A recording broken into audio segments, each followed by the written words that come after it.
Hola a todos, mi nombre es Alfonso y soy sacerdote en la diócesis de La Rioja. Y el tema del que vamos a tratar hoy aquí enfrente del Muro de las Lamentaciones es la religiosidad judía de Jesús.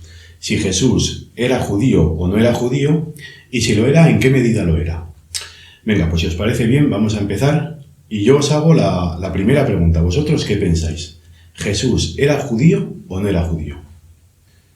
Pues claro, evidentemente Jesús sí era judío, y es más, no solamente él, sino que su madre, la Virgen María, San José, sus propios discípulos, eran judíos. Y es que Jesús no vivió de una forma etérea, sino que vivió en un tiempo y en un espacio concreto, ¿no? Jesús vivió en Israel y vivió en tiempo de Poncio Pilatos. Por eso mismo podemos imaginar cómo cuando era pequeño la Virgen María seguro que le enseñaba a rezar con los salmos, con esos salmos de la tradición judía con la que íbamos conociendo y con la que iba aprendiendo a relacionarse con Dios. Y seguro que podemos imaginar también cómo cuando iba creciendo, se iba haciendo más mayor, iba cada sábado a la sinagoga a escuchar la historia del pueblo de Israel y a escuchar también la reinterpretación religiosa que hacían los rabinos de la época. De hecho, si vemos los evangelios, muchísimas veces nos encontramos con Jesús que para argumentar sus palabras utiliza citas del Antiguo Testamento. Esto le sirve para dar autoridad y verdad a sus palabras en medio de la gente de su pueblo. Bueno, y con esto yo creo que la primera pregunta ya ha quedado respondida, ¿no? Jesús sí era judío. Y entonces podemos pasar ya a la segunda pregunta. Si era judío, ¿en qué medida? ¿Vosotros qué pensáis? ¿En qué medida creéis que Jesús era judío? Yo os lo voy a responder y creo que la respuesta os va a sorprender. Porque, en mi opinión, Jesús era judío completamente. Era más judío que ninguno de los judíos. Y seguramente aquí es donde radica la diferencia entre la forma en la que Jesús vivía su religiosidad judía y el resto de sus compatriotas, ¿no? Porque él lo hacía de una forma perfecta. Esto tiene una explicación muy sencilla, y es que nosotros, como seres humanos, somos incapaces de vivir cualquier realidad de una forma perfecta, con una verdad completa. Por ejemplo, ¿a qué me refiero? Somos incapaces de vivir de una forma perfecta la amistad. De hecho, con el paso del tiempo, con los errores, vamos aprendiendo y cada vez, si lo hacemos bien, si buscamos la verdad, nos vamos acercando más a la perfección de la amistad, pero nunca lo conseguimos completamente. Nos pasa lo mismo también con el amor de pareja.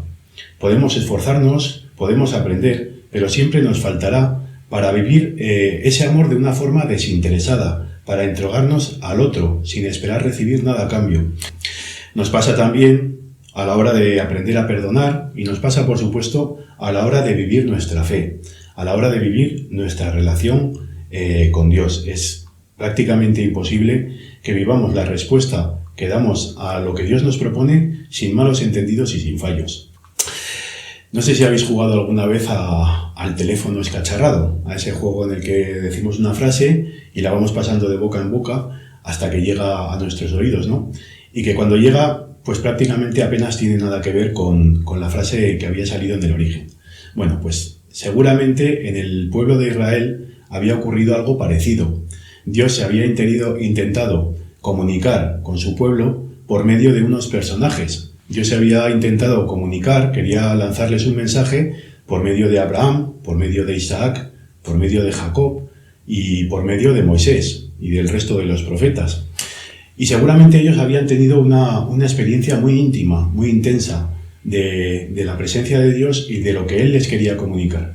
Lo que pasa es que al pasarlo de boca en boca, al ir pasando el mensaje de generación en generación, pues siempre se va transgiversando, siempre se va desvirtualizando y va perdiendo su autenticidad y su sentido más profundo, ¿no? Bueno, pues ahí es donde yo creo que entra en juego la diferencia entre Jesús y el resto de los judíos de su época, ¿no?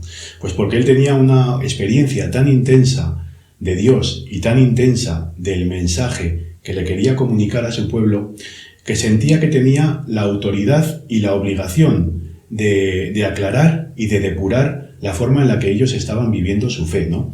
La forma en la que ellos habían entendido el mensaje que Dios les quería transmitir.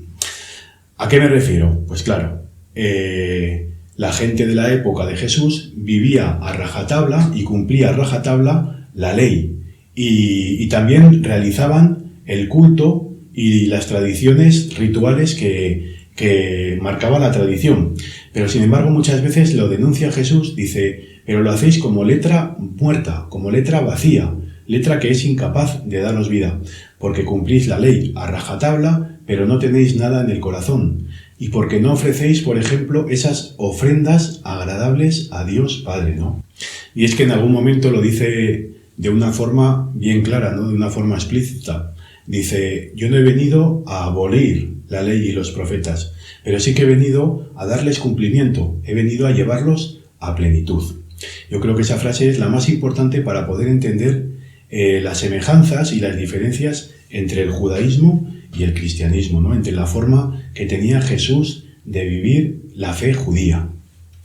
Y es que en algún momento incluso se sitúa por encima de las dos instituciones más importantes del judaísmo. El sábado, él lo depura, él es capaz de curar el sábado y nos dice que el sábado se ha hecho para el hombre, no el hombre para el sábado. Por encima de la ley está siempre las personas y las leyes tienen que estar al servicio y en servicio de la defensa de la persona. Lo mismo ocurre con el templo, con los rituales. Dice que si el templo se destruye, él en 3 días lo construirá. En lugar de la presencia de Dios, que era un templo de piedra, a partir de ahora va a ser el cuerpo de Jesús y el cuerpo también nuestro de las personas si estamos unidos a Él. Bueno, con esto es verdad que no hemos agotado nuestro tema. Tendríamos que hablar de la cercanía que tenía Jesús, cómo trataba a ese Dios lejano, judío, como Padre. Lo trataba con una cercanía nunca vista y nunca imaginada hasta entonces. Tendríamos que ver también cómo Él sella una nueva alianza con su sangre. Tendríamos que ver cómo es el Mesías en el que se dan cumplimiento todas las esperanzas y todas las promesas del pueblo de Israel. Pero bueno, yo creo que con esto ya nos sirve para darnos cuenta cómo entre el judaísmo y el cristianismo no hay una diferencia, sino una continuidad en esa misma historia de salvación, en esa misma historia de amor que Dios quiere escribir con cada uno de nosotros.